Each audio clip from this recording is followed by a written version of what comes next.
بسم اللہ الرحمن الرحیم۔ امید کرتا ہوں کہ تمام احباب خیریت سے ہوں گے۔ کل بٹگرام کی تحصیل علائی میں ایک افسوسناک واقعہ پیش آیا کہ اسکول کے اساتذہ اور طالب علم اسکول جا رہے تھے چیئر لفٹ میں بیٹھ کر کہ چیئر لفٹ کی رسی درمیان میں ٹوٹ گئی۔ اس کے بعد 10-12 گھنٹے لگے ان کو ریسکیو کرنے کے لیے، جس کے لیے تمام تر لوگوں نے، ریسکیو ٹیموں نے، پولیس نے، تمام لوگوں نے، مقامی لوگوں نے کوشش کی۔ اس کے بعد آرمی بھی آ گئی، انہوں نے بھی کوشش کی۔ اللہ کا لاکھ لاکھ شکر ہے کہ وہاں پہ کوئی جانی نقصان نہیں ہوا۔ لیکن یہ آپریشن مکمل ہونے کے بعد ہماری قوم نے اپنی روایت کو برقرار رکھا اور طوفان بدتمیزی جو ہے وہ برپا کر دیا۔ اس کے بعد ہر سیاسی جماعت کے لوگ کریڈٹ لینے کے چکر میں لگ گئے، ہم نے کیا۔ ہر پارٹی والا کہہ رہا ہے جی کہ ہم یہ کر رہے ہیں، ہم وہ کر رہے ہیں۔ میرے بھائیوں، میں آپ سے ایک بات کہتا ہوں، ہر انسان اپنا ذمہ دار ہے۔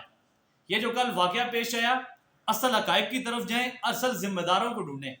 سب سے پہلا ذمہ دار جو ہے وہ چیئر لفٹ والا تھا کہ اس کو چاہیے تھا کہ وہ اس قسم کی چیئر لفٹ بناتا کہ جس کے اندر جو مضبوط ہوتی ہے، جس کے اندر کوئی ایسا اگر حادثہ پیش آتا ہے تو اس کا متبادل اس کے پاس حل ہوتا۔ دوسری نئی لی وہاں کی تحصیل کی تھی، تحصیل گورنمنٹ جو ان کی تھی کہ انہوں نے اس چیئر لفٹ کو پاس کیوں کیا تھا کہ جو اس قابل ہی نہیں تھی کہ وہ لوگوں کو سفر اس کے اوپر کیا جا سکے آسانی کے ساتھ۔ تیسرے نمبر پر ضلع آتا ہے۔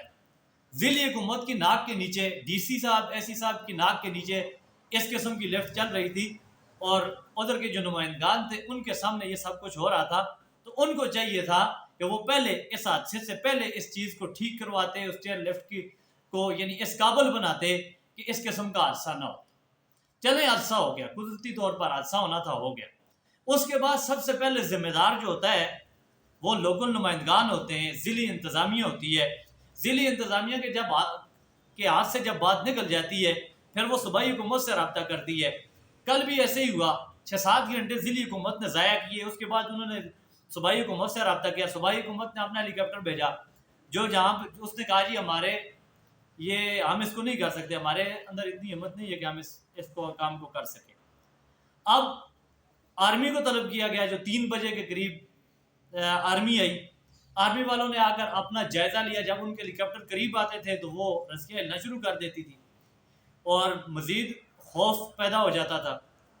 اس سچویشن میں آرمی والوں نے اپنے ایس ایس جی کمانڈو جو ہیں وہ نیچے اتارے۔ انہوں نے بڑی بہادری دلیری کے ساتھ وہاں سے ایک بچے کو ریسکیو کیا، ان کو ادویات ان تک پہنچائی، خوراک ان تک پہنچائی، اور جو کچھ ان سے ہو سکتا تھا انہوں نے کر دیا۔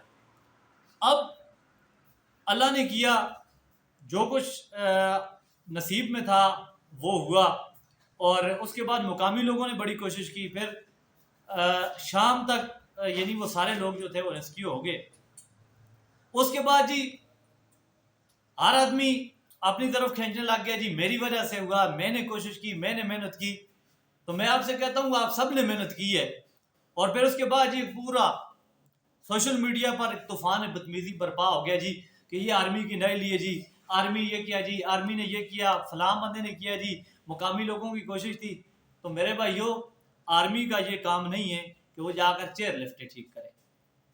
آرمی کا جو کام ہے وہ کام کرتے ہیں، اس کے باوجود بھی جب بھی ملک کو ضرورت پڑتی ہے، مشکل حالات ہوتے ہیں، تو آرمی جا کے وہاں پہ سب سے پہلے فرنٹ لائن میں کھڑی ہوتی ہے۔ آرمی سب سے آخری آپشن ہوتا ہے ان کاموں میں، اور ہم نے سب سے آخری آپشن جو ہے اس کو سب سے پہلے استعمال کرنا شروع کیا ہوا ہے۔ ساری توقعات بھی آرمی کے اوپر رکھی ہوئی ہیں، اور دوسری سائڈ پر ہم یہ بھی کہتے ہیں جی سب کچھ آرمی کھا گئی ہے۔ ہماری جو قومی پالیسی ہے ہمیشہ سے منافقت پر مبنی رہی ہے کہ ہم کسی ایک بات پر کھڑے نہیں ہوتے۔ ایک طرف ہم کہتے ہیں جی کہ آرمی سب کچھ کھا گئی ہے، دوسری طرف ہم کہتے ہیں جی کہ ہمارے گھر میں روٹی جو ہے وہ بھی آرمی ہی پکا کر دے۔